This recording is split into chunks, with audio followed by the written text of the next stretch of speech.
Hello to my fellow history lovers and people who think if I learned something new today, it will be a good day. I am author Eileen Schnabel, and our question today is, what does it mean to say not worth a continental? Well, in 1775, we're getting ready to start a major war. We need to pay soldiers, we need to pay for supplies, and so Congress starts printing money.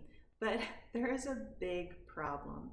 And to understand that, I'm just going to go back to last night, where literally my husband and I had date night, and I said, could we bring our tax returns? Because I'd actually like to dig in and understand it. He was a finance major, I was an English major. We've been married 30 years, so he knows I just like to learn. So we're the nerdy couple sitting there with our margaritas and going through our tax returns.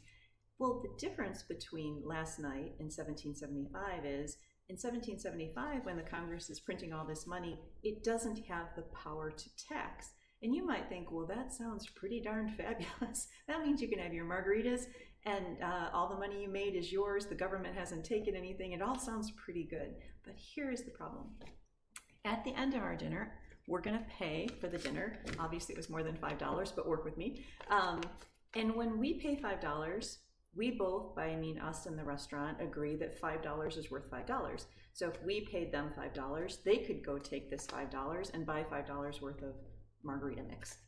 That was a lot different during the Revolutionary War, because remember, they're printing all this money, but they have no taxes to back it up. So the money starts to be worth less and less. So you can have soldiers with pockets full of money, and it turns out that where maybe you just needed $1, so to speak, for your shaving cream, I don't know what they bought back then, now you need maybe 4, and pretty soon you're going to need 5. So the first problem is the currency is being devalued because the government has nothing to back it up. They have no taxes. But there is a second problem, and that is as follows. So my dad, when I help him farm, he always gives me at the beginning of the week like a $100 bill and says, go take this to the grocery store and get our groceries, because I'm the one who makes the lunches when I'm down there.